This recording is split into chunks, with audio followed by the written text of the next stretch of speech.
the meeting minutes? Is there a motion to approve the meeting minutes for August 16th? So moved. Is there a second? Second. All in favor? Aye. Aye. Aye. Aye. I guess that's unanimous. So today the selection committee met with 3 very qualified OPM firms. Very interesting conversations. We had 9 questions. They all did a pretty good job of responding. The selection committee did choose one of the 3. It was the choice of 4 out of the 5 selection committee members. So it was one shy of unanimous, but the 3 firms were NV5, Turner Townsend Harry, and Vertex.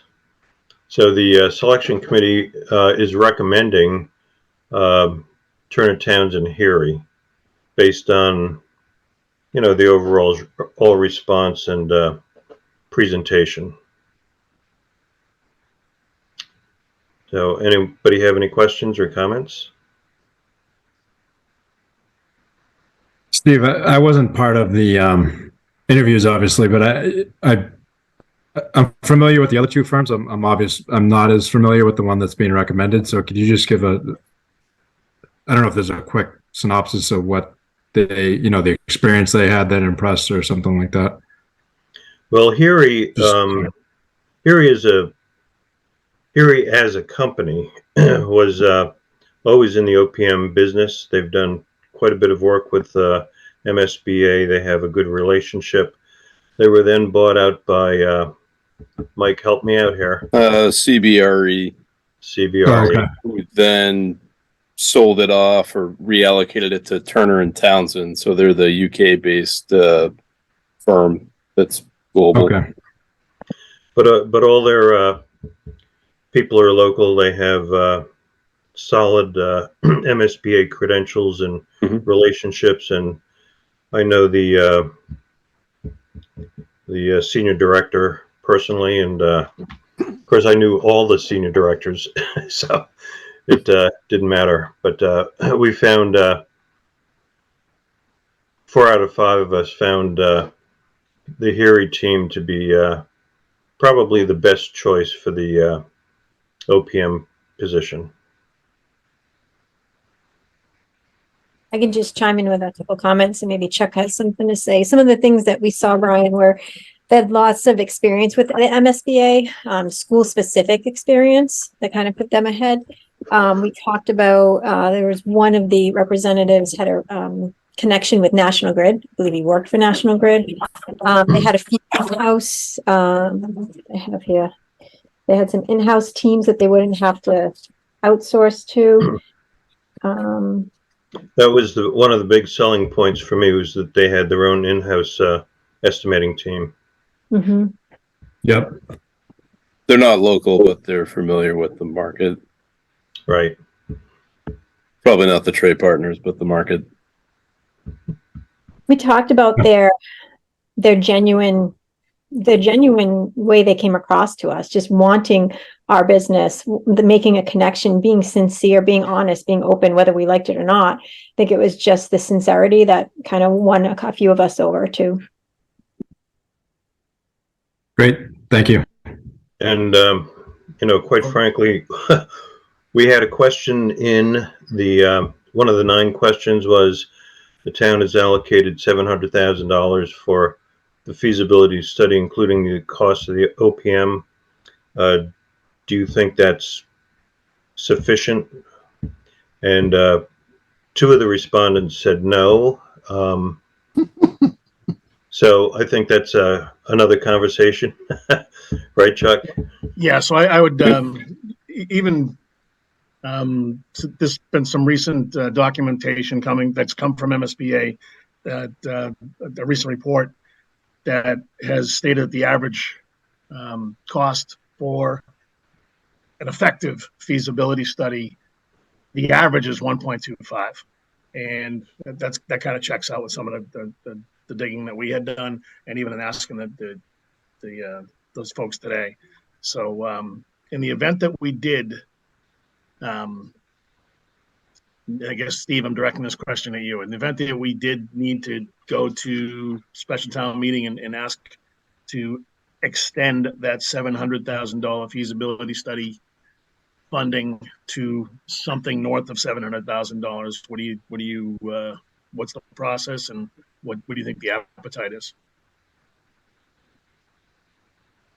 What is MSBA basing that 1.25 on? How big of a school are they talking about? What's the average construction there? It's always been a percentage of construction, isn't it? It was, Steve, they were similar size schools, population, variance was within 40 kids. Wow. Mm-hmm. We'd have to talk about probably taking it out of capital stabilization, I guess. So one of the things that came up in the conversation, which I was not aware of, was that the MSBA will reimburse for the 700,000, but if we go above that, it's not reimbursable. Why is that? Because That's their rules, their game, their rules. They're very strict. So think they they're mentioned saying the because- average is 1.2, but they're only going to go Well, up. that's because our agreement with them is 700,000, and what MSBA does, we learned today, is that they base their cash flows, on all these agreements that they make. And then if we say, oops, we made a mistake, we need to up, the cost of this effort. Well, they say, well, that's great, you can do that, but the delta belongs to you guys. Well, frankly, Steve, I believe that if you asked whatever the 220 people that were at town meeting, what they voted for when they voted that $700,000 for the feasibility study, I'll pretty much guarantee you that 95% of them wouldn't have voted for that just because they thought we were going to get a 40% reimbursement. So no matter what we pay for the feasibility study, we're going to get $280,000 back. Right. That's when we submitted, that was the number that was locked in and assigned to our project. Okay. I mean, and it's important to know that, that number wasn't picked out of thin air. We were dealing with our MSBA consultant at the time, and I believe we have an email from her from 3 weeks ago stating that, $700,000 might have been within a reasonable range. So it was kind of a surprise to me when the table appeared. We would have liked to see that table long before a few days ago. Appreciate you offering that, Kelly, because I know from the select board's perspective, basically Steve Mark said this is the number that we need for the feasibility for the warrant article. So not that I thought it came out of left field. I'm sure that there was some basis for it, but I didn't know that MSBA guided us to that number. No, they did. Thank you. So Steve, how did the firm that you're selecting answer that question? Were they one of the two that said too small? Yes, they said it was light. Exactly what he said. It's light. So we're a little bit off topic here, but I think it's good while these issues are fresh in our minds that we kick them around a little bit.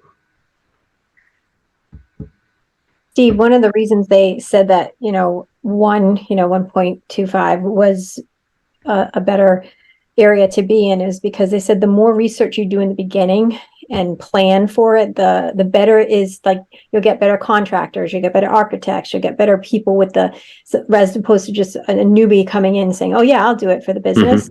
And that the more planning and looking at it now would be better than down the road and you're into the project. So just so you have a little bit of what we heard today. Actually, Erie, the director for Erie said, we thought that this was light. We are going into this to win this. He made it sound as if it was almost going to be a break even for them. He's donating his time to come to meetings. He he basically said that if you don't have a sufficient pool of money, you're not going to get the talent that you want bidding on this project. If I could just add a little bit to that, Steve, from my notes, they did say no. They did say it was light, and Chuck Adams actually said, but we're still going to do it. We looked at everything. Mark, the guy that Michelle mentioned, worked for NSTAR. He's one of the EVPs for their team and project director. He's available right now. Suresh, who is the senior project manager, is available right now, and they will make it work. So it's actually his quote was, "We're hungry because it fits our schedule, it fits our strengths, and we like the project." Can I Good just point. can I just add to that too? Because I was able to just kind of go through my notes and go through it a little bit more after their presentations, which helped me kind of get a bigger picture look on all of them. I don't think that TTH has any other projects right now. I don't know if you guys, and I think it's like section 8. They don't even list that they have any projects coming down the pipeline, which can be a good thing for us because they could focus primarily on us. Or that could be a red flag, that if they don't have any projects that they're working on, there could be a reason for that. And it also might be why they're so hungry to kind of get our contract. So that was just something that I noticed that was a little bit of a red flag for me, because they do definitely seem hungry for the job, especially considering they said it was too low, but they were still, going to do it with no, I assume, or I think they implied there wouldn't be any extra cost up front, but they did say obviously we'd be losing out on some talent. So I think that might be something. Not necessarily. Everyone knows GCs. Get people interested if needed. They did reference Worcester South, which was a massive build, which they're just coming up as a $265 million build, which they came in under the 10% range. So they kind of feel like they nailed that, especially during COVID and whatnot, with all the restrictions for supplies and that kind of thing. They did also make mention of they built Tewksbury Elementary School, and they returned about $3 million in unused contingency funds. So that was nice to hear, because we like contingency funds coming back to us. On that note, Chuck, and I apologize if this has already been covered, I'm curious as to what they said in regards to making sure that the change orders are as minimal as possible. In other words, if you quote a project, make sure you've included everything that we think you've included. I'm just hearing a lot of things out there in the field now where change orders, you'd think they would money, but I know one superintendent that just had to rally for another $600,000 for a change order because they put the wrong size pipes in underground. So I just curious as to what they had to say about their variants that they've experienced. I know, Chuck, you mentioned the one, but so Kelly, do you know if that was a CM at risk, or was it a design bid build? I don't know the whole story, but everything was fine until it was inspected, and then they didn't back it. So the school district, as a regional school district, ended up doing the change order and coming up with a $500,000 and pulling the pipe out and putting the bigger pipes in. So one of the things that one of the members of the team did mention that they look at the design documents to make sure that they're really tight, so that change orders are minimized. Of course, in a CM at risk, the contractor is more of a partner as opposed to the design bid build. So even though there is no risk with the CM at risk, it's much more of a collaborative partnership than a hard bid. So I'd be interested in whether or not that school was design build or a design bid build or a CM at risk, because I think a CM at risk might have caught that. And Yeah, Kelly, and you get higher quality GCs with CM at risk. Yeah. And Kelly, a little bit to speak to that, and obviously I'm new to this, so be patient with me. I think to speak to that a little bit too, I had been looking at the original project budget and their final project budget, and of our final 3 candidates we had, TTH was the most inconsistent in regards to going over and sometimes under as well. But when it came to coming like right on budget, they weren't as consistent as our other options were, which from the perspective of the voters that we want to vote yes to this project, I would much rather have an OPM be presenting that we are on budget throughout the entire project and be really consistent and confident with that. Rather than, what one thing that really struck out to me that Chuck said, like right when he started the meeting, was kind of industry standard being within that 10%. Like industry standard is really great, but when you have voters coming in, they would rather hear that the number we presented them up front is the number that we're sticking to, or it's going to be less. Mhm. It's much harder to get voters on board if it's going to be an extra, few $100,000, but that's just kind of industry standard, because I think we've seen from the other firms that they're able to estimate their budgets correctly and they're able to hit them pretty consistently, which was something that I really appreciated from some of the other firms, was that they did have their cost estimators like either in-house or at least in state, because TTH has their estimator, which I think Mike, you and I had some concerns about their cost estimates being from someone who's in Maryland and not someone who is even from New England.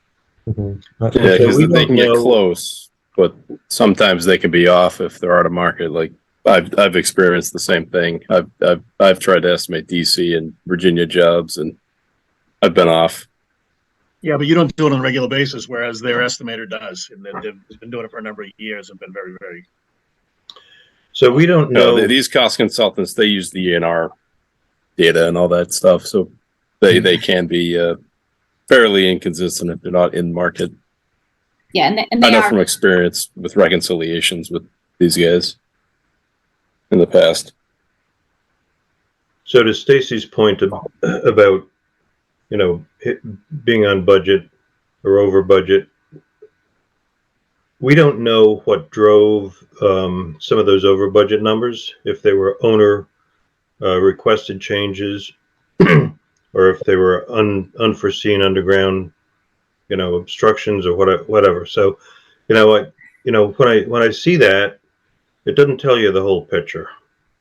Yeah, was So it COVID too? Yeah, could have been COVID, supply chain. these are a lot of them were from pre-COVID. If you look at the years,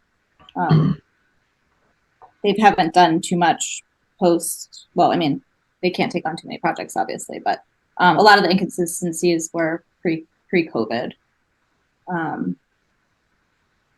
That, as I said, sometimes they were adding more, sometimes they were taking off less, but nonetheless, they are more inconsistent. So I just foresee, if they're our firm, we will have times we are going to have someone present in a pretty confident way why we have these changes. So that really kind of reinforces the fact that we need to be very vigilant with the feasibility study, and if we're light on these, if $700,000 is light, and we need to beef that up so we can be more confident that we've got that we've reduced our risk. I think maybe that's something we need to talk about. Yeah, the tighter the documents are in the beginning, the better project you're going to have. You Yeah. got to eliminate a lot of those change orders and that kind of thing. I think that's definitely. That's great. That's a great point. I mean, the better information we have before we go into this build, I mean, we'll reap those benefits many times. Just a point, and I'm sure you've already thought of this. I mean, it's hard to accept we're only going to get reimbursement for 700,000, but if this project comes in at 50, 60, 70 million, we're still going to get, hopefully around 49% reimbursement. Then it puts everything in perspective when you talk about the total dollars that we could be spending on this project. So it's 49% of the allowable costs. Right. Not all costs are allowable. True. Yeah. Yeah. So. Yeah, just from my perspective during the interviews, just putting them all in the same playing field, which we all did. I felt more comfortable in all of the conversations with each member of the TTH team, and I just felt as though they were very much focused on education, focused on getting a education plan built with us, with the use of with all the stakeholders involved. And the stakeholders were not just the principal of the school or the superintendent, but the students, the families, the neighbors, the community at large. And they mentioned some outreach that they would do, and the amount of communication that they would have. And so I think just the honesty and sincerity that they came to us with, and every answer that they gave us, and one of the things they used the boots and eyes on the ground, and that by them being there and having daily and weekly check-ins, that's going to help to keep those change orders down, because they're going to be holding the contractors to the fire. So, well, not only the contractor but the designer. Yes, exactly. They were, and that's one of the things that impressed me, was that they hold the designer as accountable as the contractor. The other part that one of the questions we asked, one of Stacy's questions, was about the life cycle cost analysis for systems that are put into the project. And they've got an in-house, so to speak.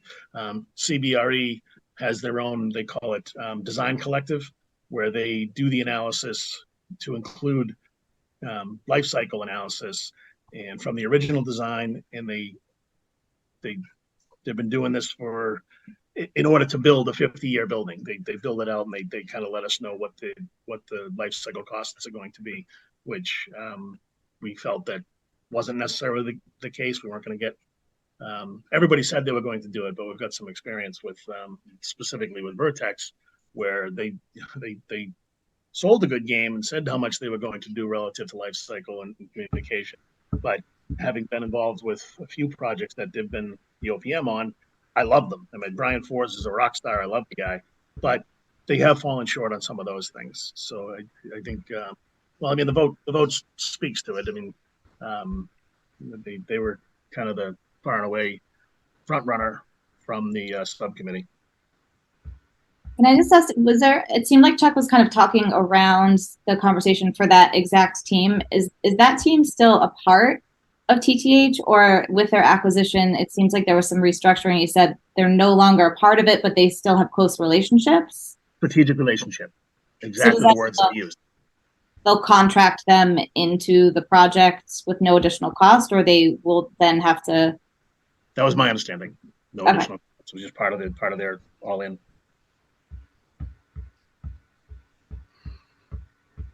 Well, there's good conversation. Any other comments or observations?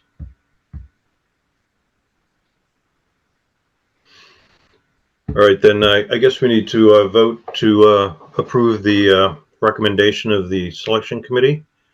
Maybe we'll go with the roll call vote. You need that in the form of a motion, Steve? Oh, that's a good idea, Chuck. Is there a motion to? Sure. I move that we support the recommendation of the committee that was selecting the OPM. Is there a Second. second? Okay. Second. Let's do a roll call vote. Kelly, Aye. Michelle, Aye. Chuck, Chuck DeCoste, aye. Steve Venuti, Aye. Brian, Aye. Mike, I thought about it. Mike. it's a reluctant aye, and Steve Moore, yes. Okay, motion passes. There is one other item that we need to discuss. It came up this afternoon. Now that we've made a recommendation, the town needs to negotiate with the OPM, and there's a quite a tight timeline. So Ryan and Steve, I spoke to both Ryan and Steve, and they said that they would be willing to do the negotiations with the selected OPM firm. Any conversation on that? Steve, before we do that, did I think you called for a roll call from Michelle, but did you ask Stacy for a vote? Oh, I'm sorry. Did I guess I did not. Stacy? Stacy, I'll do the grunt like Mike, an and I. I'm sorry, Stacy. Thanks, Chuck.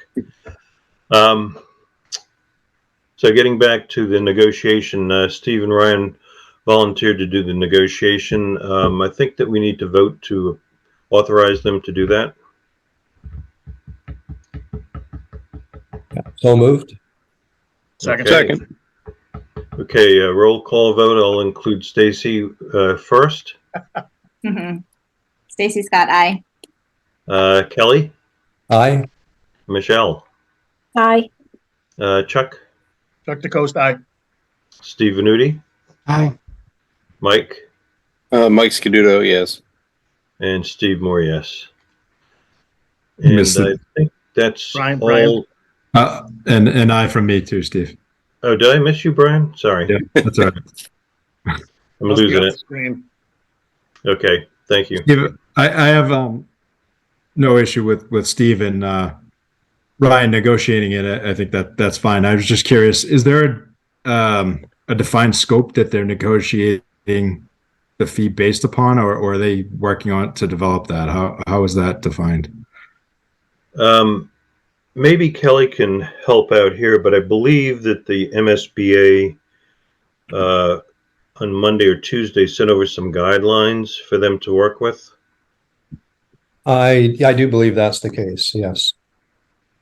So, even though that they will be negotiating on the behalf of the school district, I did say that if they need any help from the committee, we'd be glad to do so, provide it. Yeah, I'm thinking for things like the life cycle cost analysis that Chuck mentioned. If we want to make sure they're doing that, we should include that in the scope. Make sure that gets included in the scope that they negotiate.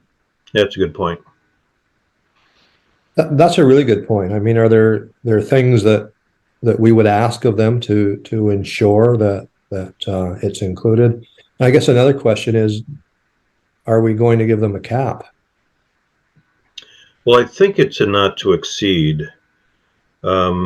Typically with Vertex, we've never, except for the solar panels on the library, we've never gone over the not to exceed amount because we manage them and they manage themselves, quite frankly.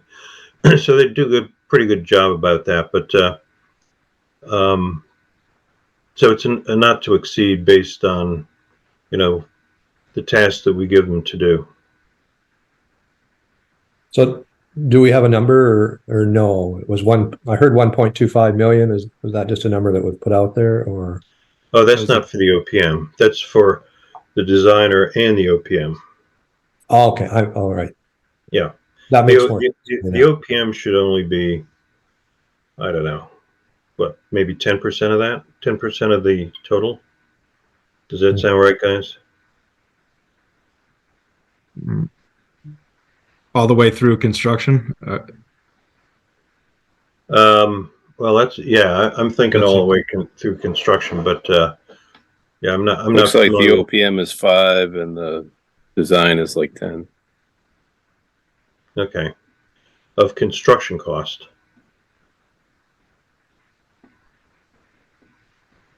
Yeah, I thought the I have it up.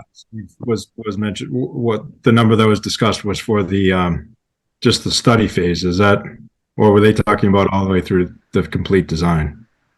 No, this is just the study. Okay. Ability. Yeah.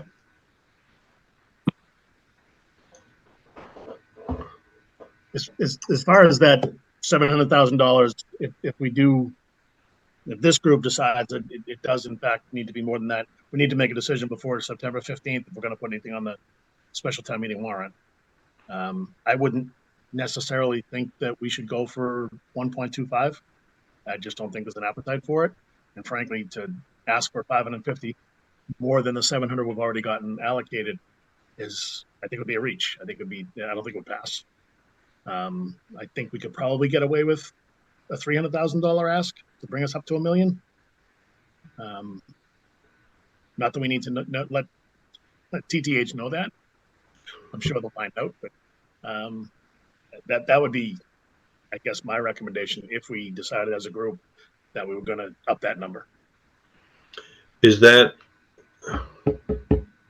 well, Chuck, if this group were to make a recommendation, would we go to the select board with that, or how does that work? Yeah, it comes to select board.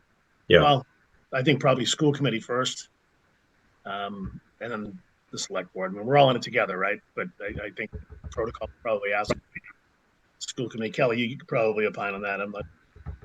Yeah, it would be both. I mean, it would come from the school committee and the select board. I guess, Chuck, I have a question though. If we went for $1 million and it wasn't enough, I guess this is playing the odds. If we have to come back for $250,000, I assume we would have some time to do that, either the fall town meeting or the spring town meeting after that. I'm just not sure what expectation there is when you sign a contract in terms of verification of cash flow. So TTH is the only one that said basically we will do it for the $700,000. Okay. And I don't know what the team thinks, but I was thinking, they'll do it for what they're going to do. We just won't get, I think, the best bang for our buck. We won't get the quality as if we had, a higher price point. So we'll still get, the team and the evaluation, but maybe we wouldn't get the best clientele working on the project. That's just my 2 cents, the way they explained it. I'm a little confused about what the 700 is allotted for, because we're talking about the 700 is for the study, which would be done by a designer, not by the OPM. Well, it covers the OPM fees and the study. Okay, so it's OPM fees through the entire project or through? No, just through the study. Okay, so it's OPM fees for the study phase and the designer for the study phase. Okay. Correct. Yep. I just want to caution about going back to town meeting multiple times. I mean, we just have to make sure that, and it's, at some point, we're going to go back and we're going to go back, and they're going to start asking questions and hard questions. And if it's going to be 1.25, we should probably go for 1.25. If we're going to stick to the $1 million, you were the one that it was in my back of my head saying, "Don't ask for 1.25." I heard Stephen Nudi on my shoulder. So does the finance committee get involved in this discussion? Yeah, I'm sure Fred is going to have some comments. In regards to going back for more money along like the length of the entire project, are they going to be a CM at risk? Is that something that they offer? Like, again, I don't know how we negotiate that, but is that something where we can get them to a point where we know we're not going to have to go back for more money? Because I don't remember them mentioning that. Well, CM at risk would be the contractor. Yeah. So once the designer, once the feasibility study is done, we know what direction we're going in. We're going to do an ad reno or we're going to do a new building. Then we can give the designer a scope of work. They can do a schematic design, come up with a budget. Then we would have to go to town meeting to approve that budget, whether it's 50 million or 60 million. I don't know what it would be. And then we would have to get approval from the Office of Inspector General to go CMET risk. Okay. And the OPM would take care of that for us. Okay, I appreciate you explaining that. I didn't know if that was a part of the feasibility study too. So whatever we give them for the 700,000, or if we get more, that's all that they're going to have for the feasibility study. Yeah. For the next year. It's not going to be like, okay, well, we actually need a little bit more. This would be the one ask if we were asking for more money for the feasibility. Yes. Is that right? And then we start construction, and when we need that 10% buffer, we come back to the town for more, potentially. Well, I'm not sure what the 10% buffer is, but what we said, like we can go, within that 10%, we might be 10% over, 10% under, whatever it is. That's the time we would be asking again later on in the project phase. so once the feasibility study is done and we get a recommendation on which way to address the needs of Shaker, excuse me, Shaker Lane, then we, if it's going to be a new building or an ad reno, we come up with a budget for that, and then we have to go to town meeting to get the appropriation for that money. That might be 50 or 60 million bucks.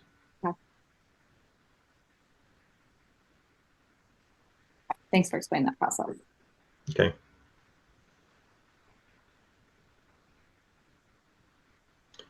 So Chuck, you need to have this recommendation from this committee to ask for more money by when? Tonight? No, the warrant closes 15th of September. That's So when it goes to print. this committee meets on the 13th. Yeah, we can put a placeholder in. Okay. And I mean, Steve and I can sit down and from a FinCom perspective, I can involve Fred as his vice chair, and sorry about the dog. Okay. So we'll kick that can down the road and see what you guys come up with. All right. Any other discussions for tonight? Is there a motion to adjourn? Actually, Steve, before you adjourn, just one of the things I was thinking when we were talking about the life cycle stuff, I just want to put it out there so somebody remembers, because I probably won't. Kelly, I'd ask that during the stakeholder meetings that we involve Dave, the energy guru, because they were very focused on doing training for the facilities folks and that kind of thing. So I think maybe Fernando and Dave be involved with some of those conversations. Yeah, that's a great idea. No, they should be there, because energy conservation or savings is key as well when we do a new build or a rental. So thank you for saying that. Okay. Now I'll make a motion to adjourn. Okay. Is there a second? Second. All in favor? Aye. Aye. Aye. Motion carries. Next scheduled meeting, I should have said this before we adjourn. Next scheduled meeting is September 13th at 7 o'clock. And thanks for everyone's